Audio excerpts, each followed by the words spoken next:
This is Rannar, Norway. Welcome to the GCN Show! Welcome to the GCN Show, brought to you by Wiggle. This week, the biggest change to bikes in 30 years. With a bit of help from you, we discuss what Trek's new wonder material could be. We also have news from the Vatican, believe it or not, Caption Competition, Hacks and Bodges, Extreme Corner, and a very special guest in cycling shorts. It's a bit cold out for shorts, though, don't? Why are they wearing shorts? Well, they're in here, but they're not wearing cycling shorts, they're in that segment. Makes more sense.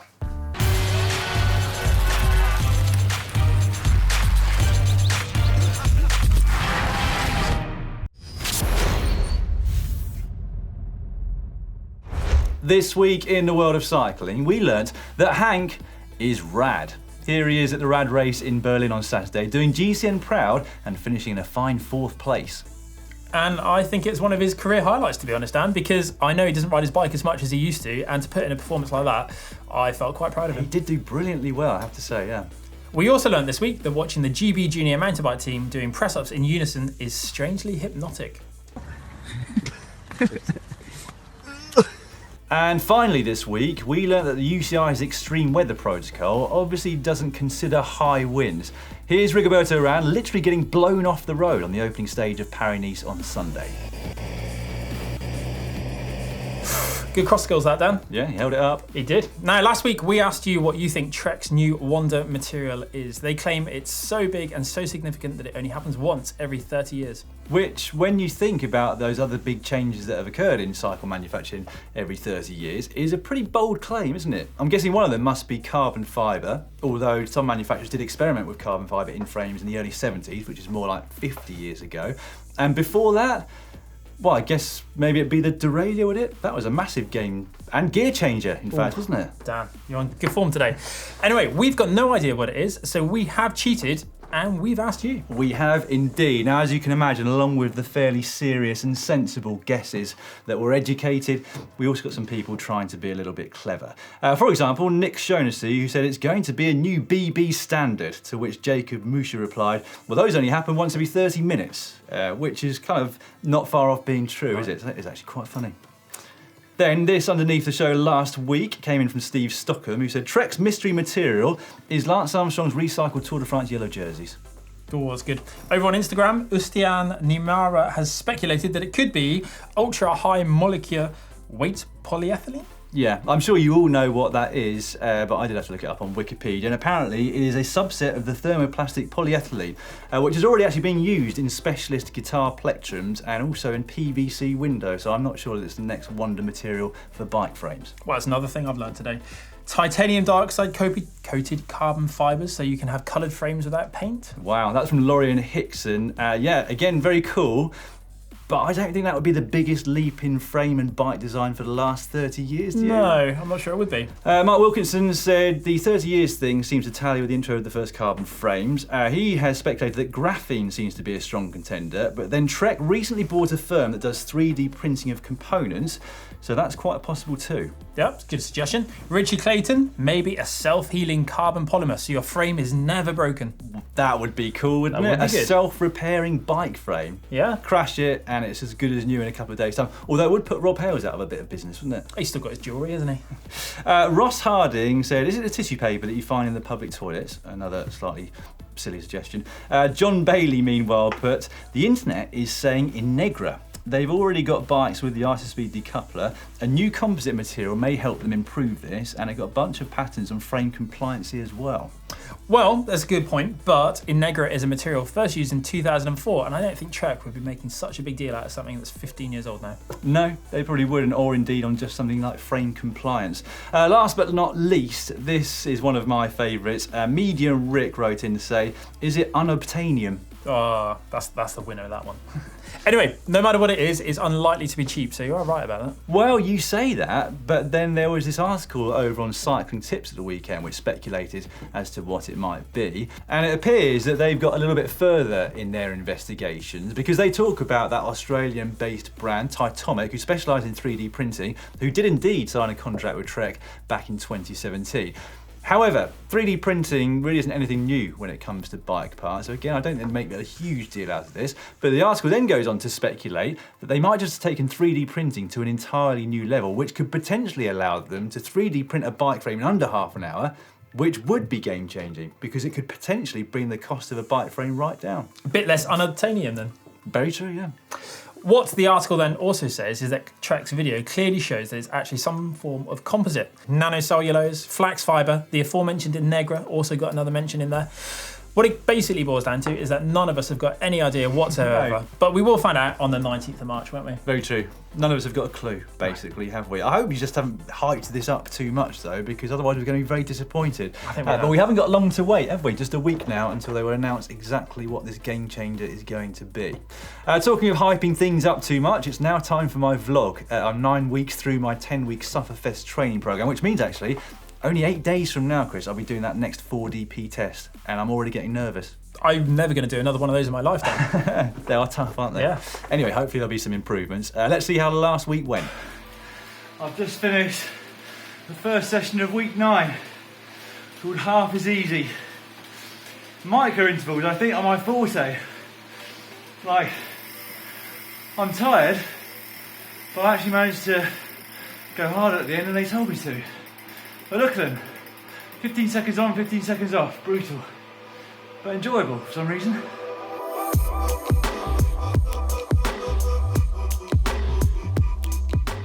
Session 2 of week 9, it's called The Trick. 4 sort of 1 minute max speed efforts in the first part of the session. So the perfect time to talk about in the saddle versus out the saddle. So last week I said I was going to talk about this, and the reason is, when I was full time, I always got out of the saddle where I needed more power. And to be honest, the effort felt fairly similar and the heart rate didn't go up much either. Now, I'm finding that when I get out of the saddle, I sometimes look up and my power's gone down, which is really disconcerting because in my head still, it automatically should go up. So that's been one of the big differences that I've noticed since I started riding again. And this session requires getting out of the saddle quite a lot, as you'll see in a second. Are you ready? I'm not sure I am. Indeed.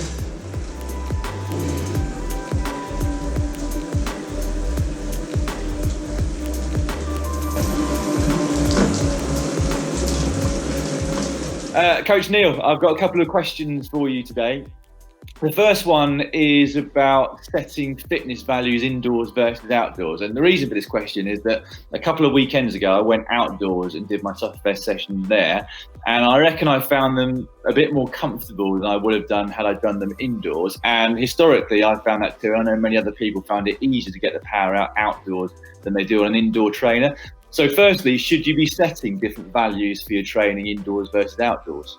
As a big picture, yeah, there is a little difference. And so what your values are indoors clearly are typically lower than what you see outdoors.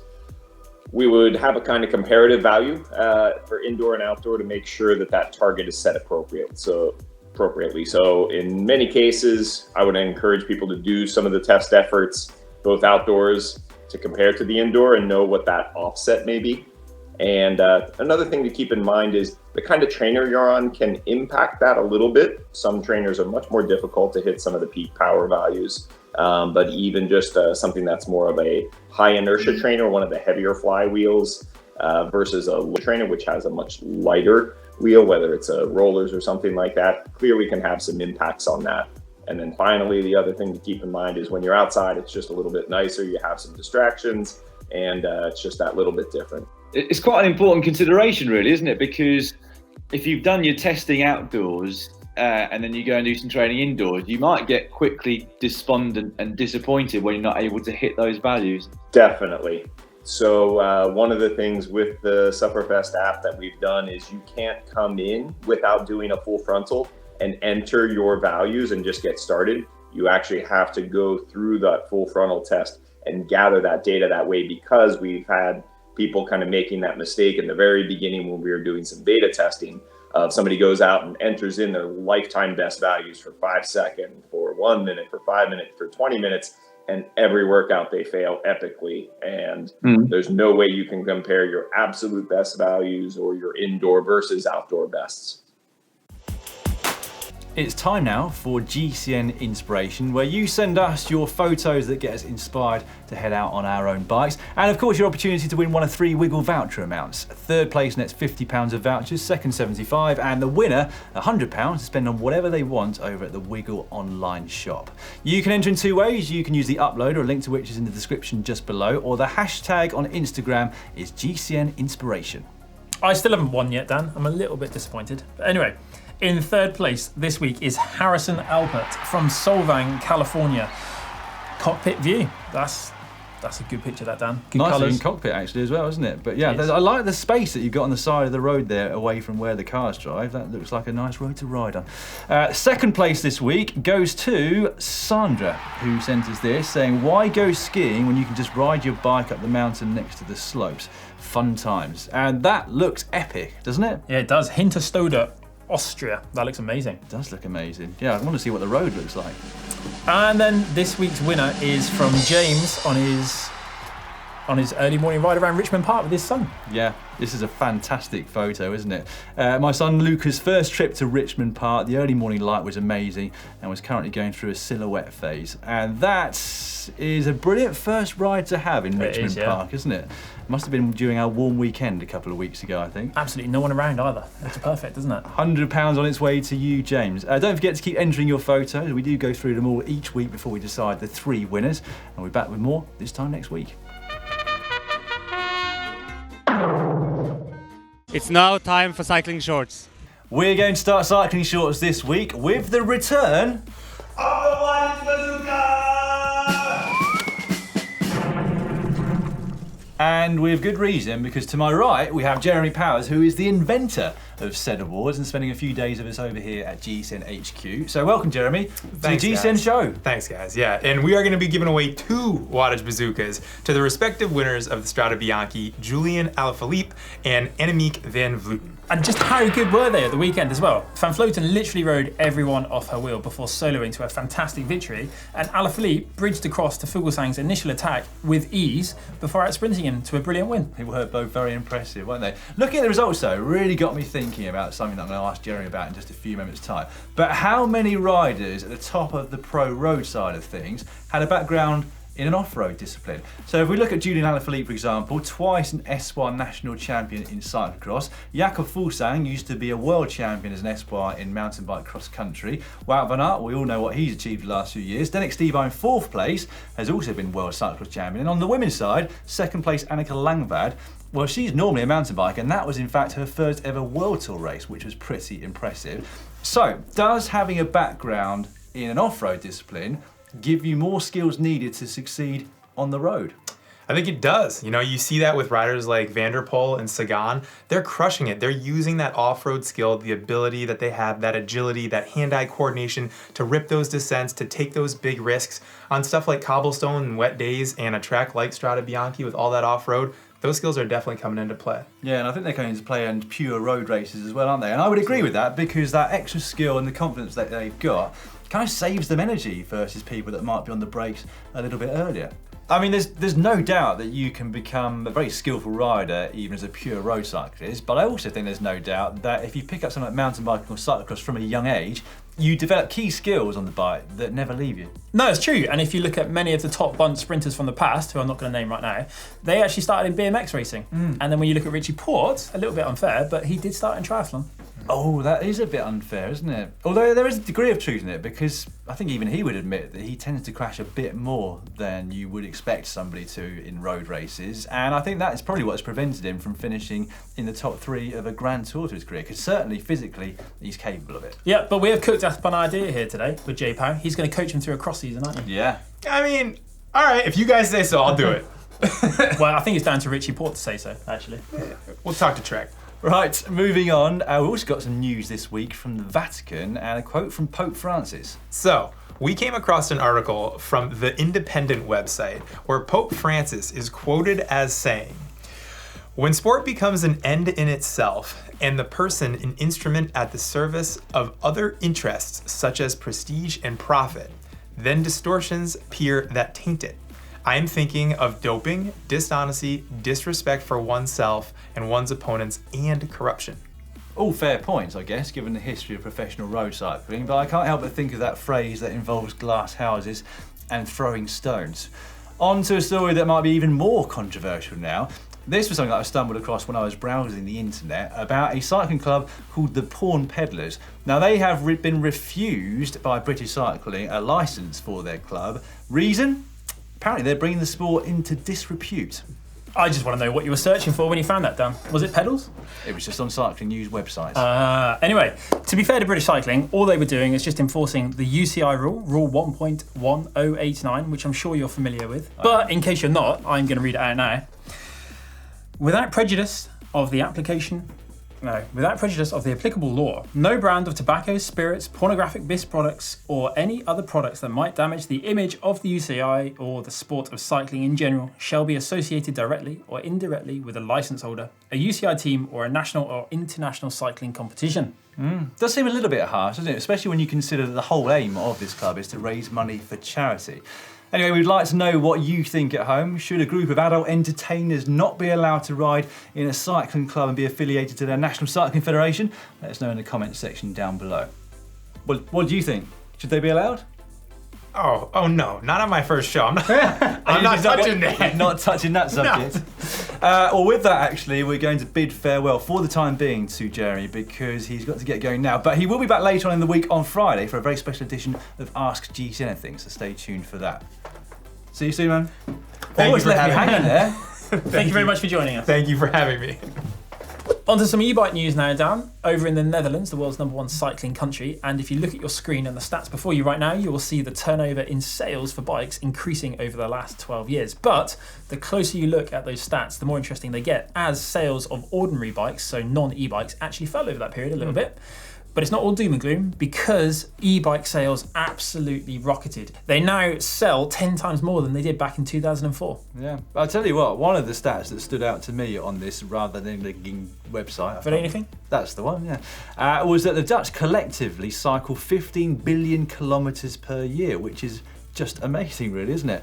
But some more interesting stats. So e-bikes, they change what a person deems acceptable as a distance to ride. So for commuting, for example, they found that the acceptable distance increases by 150% when on an e-bike. But it's even more than that when you look at recreational cycling. So think visiting your friend in the next town or whatever that might be. In that instance, the acceptable distance rises by 300%. That's astounding. They love a bike ride over there. They do, yeah. We're going to end Cycling Shorts this week with the sad news of Kelly Catlin passing last Thursday, and she took her own life. She did, yeah. This is something that I spoke about yesterday on the Racing News Show. An incredibly sad tragedy, basically. And I said on Twitter that I didn't meet Kelly, and I didn't know her at all, but it's hit me quite hard, this news. Just incredibly talented as a young person, both on and off the bike. So on the bike, she was a 3-time world champion on the track. She also won a silver medal at the Rio Olympics on the track. And then off the bike, she already had a degree in Chinese and biomechanical engineering, and she was studying at Stanford University for yet another degree in computational and mathematical engineering. So much talent in one single person. And it just is, as I said, incredibly sad.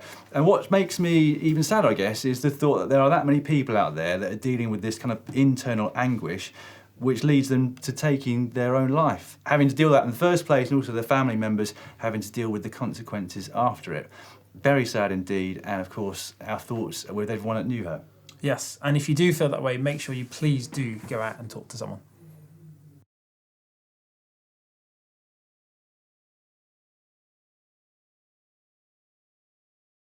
It's now time for hack/bodge of the week.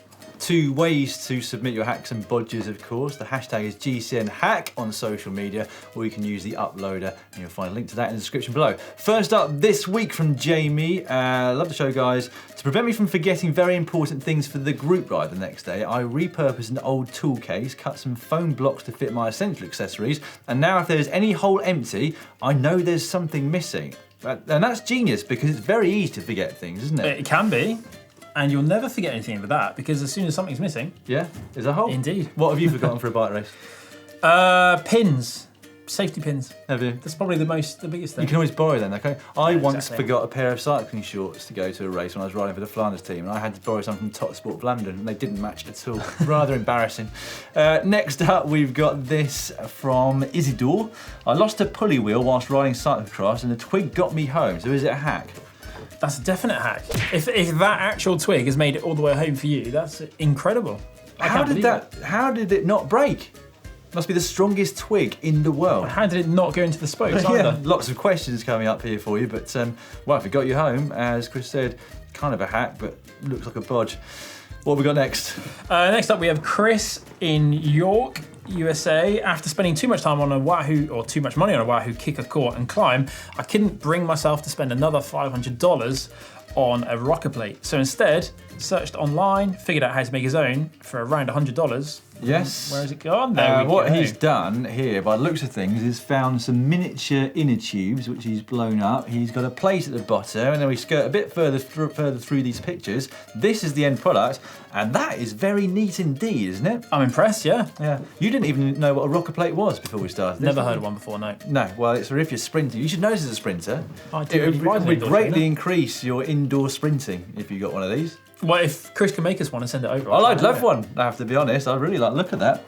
How many That's a sprints hack. did you do the other day on an indoor trainer? 64 on the Violator session on Sufferfest on Saturday, and it was horrific. For some reason, I didn't think it was going to be that bad, but I was so wrong.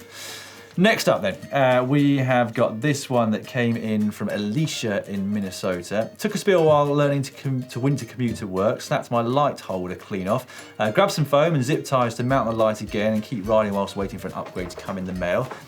I mean, that's definitely a bodge, there's no doubt about that, but I guess if it carries you on your light working until that upgrade comes in the mail. Yeah, trim your zip ties a bit though, I would.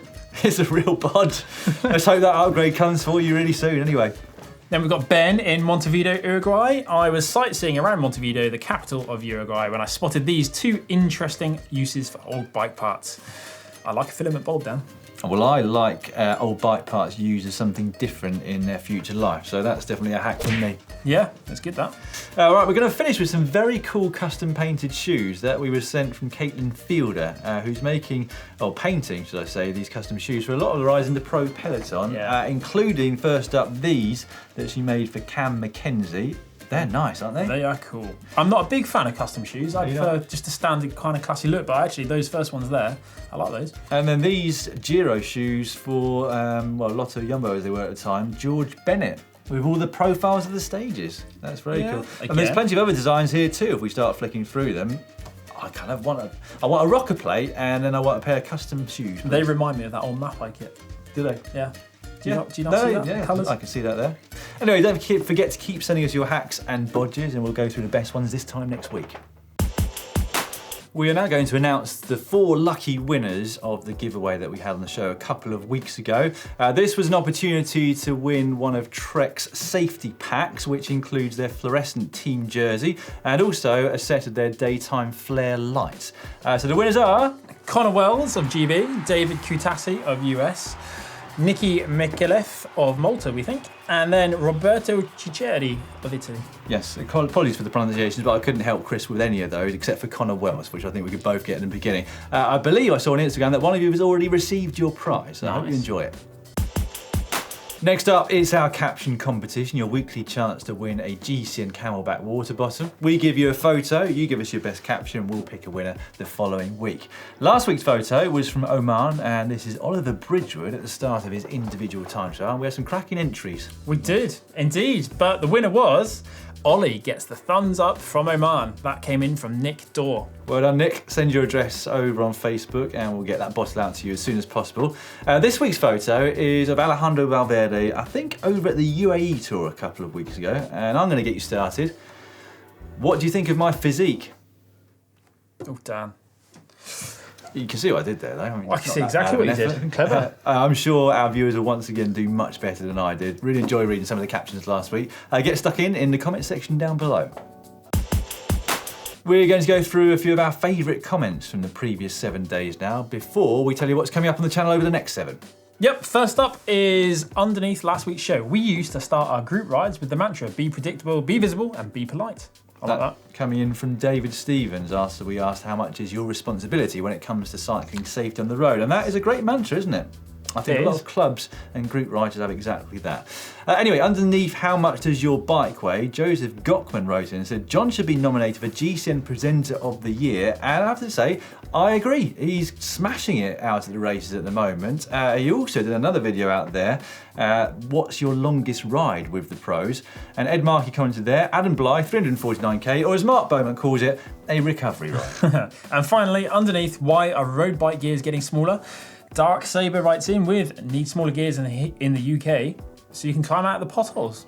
Which I quite like that one actually, after hitting one the other week. I thought that was a very clever comment indeed, because we do have a lot of potholes here in the UK right now. Okay, coming up on the channel this week, on Wednesday, we're going to show you how to get into racing as an older cyclist. And no, it's not me presenting that. You'll have to wait and find out who. I've also got another Ask the Pros from Mr. Cannings, where he asked them what their FTP is. So you have to wait and see whether they actually tell him and divulge that kind of information. Thursday, we've got our top 10 boutique bike brands. And then Friday, we have Ask GCN Anything with Jeremy Powers. Coming up on Saturday, we have a Look factory tour. On Sunday, we have Ollie racing the Haute Route Oman, which will be pretty spectacular. Monday, the Racing News Show, and then Tuesday is back with the GCN Show. It is indeed. Talking of racing, actually, we've also got highlights over on our Facebook page all week of Paris-Nice, plus Tirreno Adriatico starting on Wednesday too. So it's a busy week. Pretty much the end of the show now, and you know what that means. It's Extreme Corner, which this week is a compilation of the best bits from that rad race over in Berlin.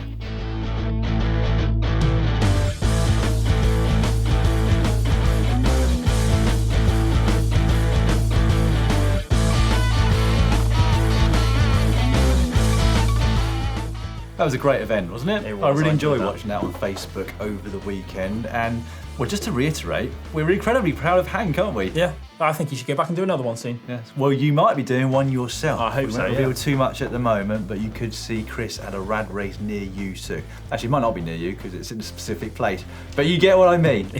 Anyway, that's all for this week's show. I hope you've enjoyed it. If you have, give it a thumbs up just down below. And also, if you'd like to watch another video, Ollie and Sai were over in Oman recently doing gravel versus road bike. You can check it out down here.